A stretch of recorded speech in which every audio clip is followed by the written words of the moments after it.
Fala galera do canal, aqui quem fala com vocês é o Edson novamente. Desde já vou deixar aquele grande abraço aí para todos vocês que acompanham o meu canal. Muito obrigado pelo feedback, pela força.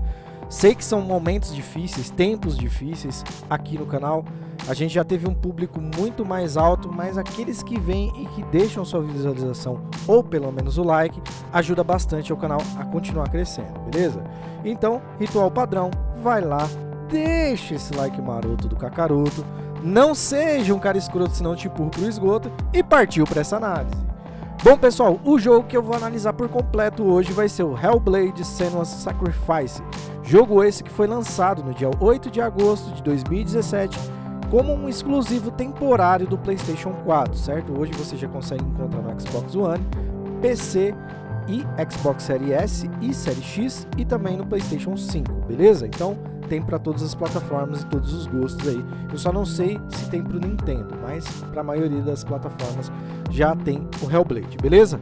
Bom, vamos lá. O Hellblade, gente, é um jogo que o ponto forte dele é a narrativa. Então não adianta ficar buscando muitas coisas para denominar um game que é indie.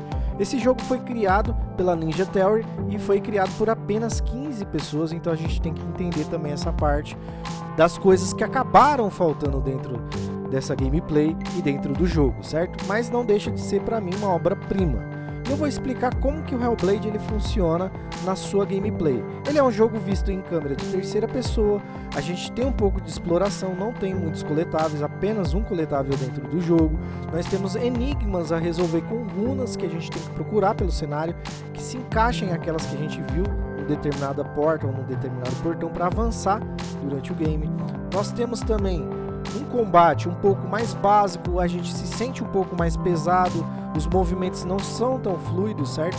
É mais pegado para o realismo do que necessariamente para uma gameplay, como eu posso dizer, um Devil May Cry, um hack and slash. O jogo é muito bom nessa parte, porque ele traz uma mecânica diferenciada de gameplay que eu ainda não tinha visto em outros jogos. Hellblade, quando você é atingido pelos inimigos, você acaba ficando mais lento por causa dos ferimentos e acaba morrendo. E do mesmo jeito, seus inimigos com seus ataques de espada ficam cheios de cortes e acabam também por ficar mais lentos e acabarem morrendo. Cara, é muito top isso, eu acho bacana. Acabou faltando alguns tipos de finalizações que eu acredito que cairia muito bem para um jogo indie assim como esse, mas dentro da proposta simples o jogo conseguiu ser cativante, até mesmo numa gameplay que não foi muito empolgante, certo? Dentro do Hellblade a gente tem a nossa queridíssima personagem, a Senua, certo? É uma guerreira celta. Eu conheço pouco sobre a cultura celta, então não vou falar muito aqui, não vou me aprofundar muito sobre a cultura celta. E a gente vai atrás de salvar a alma do marido da Senua, que é o Dylan, certo? O Dylan ele tá amarradinho na nossa cintura, é até engraçado, né? Parece que ela tá indo na feira e comprou um coco e amarrou na cintura. É a cabeça do Dylan, certo? Que foi cortada. E ela tem a sua aldeia, né, dos celtas massacrada pelos vikings.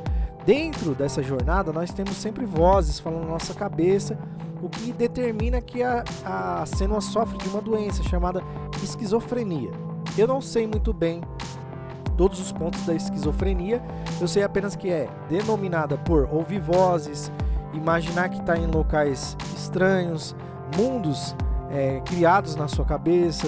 Você acaba falando com pessoas que às vezes não estão ali propriamente fisicamente. Então a gente não sabe se tudo isso que a Senua viveu durante a gameplay foi coisa da cabeça dela ou da doença dela, ou se foi verdade. Apenas a gente segue a história e acaba descobrindo muitas coisas importantes que a Senua vai também descobrindo conforme vai avançando o game. Dentro do jogo temos muito mesmo a presença da mitologia nórdica. Então a gente vai ouvir falar muito de Hela, Odin, Muspelheim, Helheim, que é o lugar que a gente vai para salvar a alma de Dylan, e acaba a gente se aprofundando um pouco na história nórdica, que tão presente está hoje nos dias atuais, tanto nos filmes da Marvel lá que tem o Thor, ou como no novo God of War do PS4, certo? E acaba que a gente acaba se interessando e ele vai contando algumas partes, né? Ela tem pessoas que vão contando algumas partes, quando ela vai encontrando as runas, vai falando um pouquinho sobre a cultura nórdica e mitologia também. Gente, o jogo tem uma dificuldade média, Para aqueles jogadores mais casuais, eu já aconselho a jogar no mínimo no Easy, falando muito sério. Agora aqueles que já são mais ambientados, já tem na cabeça, mas por que jogar no Easy? Se eu não... Você quer dizer o que? Você está me subestimando? Não, gente. É que assim, Hellblade ele tem um sistema de game over diferente. Se você morrer por muitas vezes, uma podridão acaba consumindo o corpo da cena, começa pela mão, vai se arrastando pelo braço até que você fique totalmente negro. E se você morrer muitas e muitas vezes, você vai dar game over e vai voltar lá no começo do game e não vai poder avançar mais na história. Então ele tem um game over definitivo. Se você jogar no difícil, onde eu joguei metade do jogo no difícil, você vai acabar sofrendo muito mais dano também. Então pensa bastante em qual nível você vai começar. Não é um jogo impossível, não é um Dark Souls, mas para quem não tem muita habilidade, acaba sendo um tiro no pé jogar numa dificuldade muito alta e depois ver que não vai zerar o game e vai ter que começar tudo de novo. Provavelmente a pessoa vai se frustrar em algum momento e vai acabar desistindo, no caso. Mas não é um jogo difícil não, calma, vamos lá, pode jogar tranquilo, que se você pegar as mecânicas que são simples e os trejeitos dos inimigos e dos chefões, é um jogo que até que eu senti fácil, em certos pontos eu senti fácil. Uma parte muito falha do jogo é falta de mais armas para você combater, uma variedade maior de inimigos, então a gente tem muito inimigo copiar-colar, inteligência artificial de alguns inimigos, depois que você pega a dinâmica deles, acaba sendo até idiota, então eles te ganham muito mais por proporção, ou seja, quanto mais inimigo tem, mais difícil fica, do que por inteligência. Então essa é uma parte falha, a inteligência artificial dos inimigos é um pouco falha, mas também se fosse boa, ia ser pra te lascar mesmo. E outra coisa que eu não curti muito, não tem muito o que se fazer dentro do game, é apenas coletar essas runas que vocês estão vendo e só. Se você coletar todas essas runas na primeira jogada, você já consegue platinar o game. Então preste bastante atenção quando você estiver jogando para procurar esses itens colecionáveis e poder fazer uma platina até que bem tranquila. Pessoal, o jogo ele é falho para mim também na questão de puzzles, que a gente só tem um enigma das runas, né, que você tem que encaixar. Você vê 3 runas para abrir um portão e vai ter que imaginar aquele símbolo no molde de alguma coisa que esteja ao redor. Então eu achei muito pobre isso, achei muito pouco. Chega um tempo que você fica de novo, ficar procurando isso.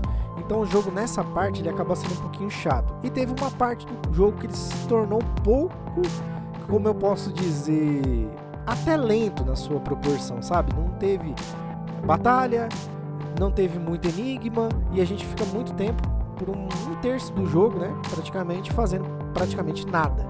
Então foi uma parte que eu não gostei muito, eu acho que tem que sempre deixar movimentado o game. Pode ter partes mais de pensar ou de medo, de aflição, mas tem que ter mais ação mesmo, porque o jogo teve pouca ação, então não é um jogo que você vai ter muita ação. Por tudo que eu joguei no Hellblade, por tudo que ele me proporcionou, mesmo com as falhas dele, eu entendendo que ele é um indie, eu estou ansioso para ver o que pode acontecer, o que pode ser feito no Hellblade 2. Eu vou estar dando uma nota 8 para esse game, porque eu acho que é uma experiência diferente que todo jogador tem que se dar o direito a fazer de vez em quando, beleza? Pegar um jogo fora da caixinha, jogar e conseguir ver uma coisa de boa, não sendo um Gears of War da vida, um Assassin's Creed, um jogo mais, como que eu posso dizer, mais cinematográfico, um pouco mais apego emocional. Então Hellblade conseguiu me trazer essa felicidade sim. Espero que o Hellblade 2 seja 1000 vezes superior, principalmente na parte de gameplay. Pessoal, muito obrigado, falou, até o próximo.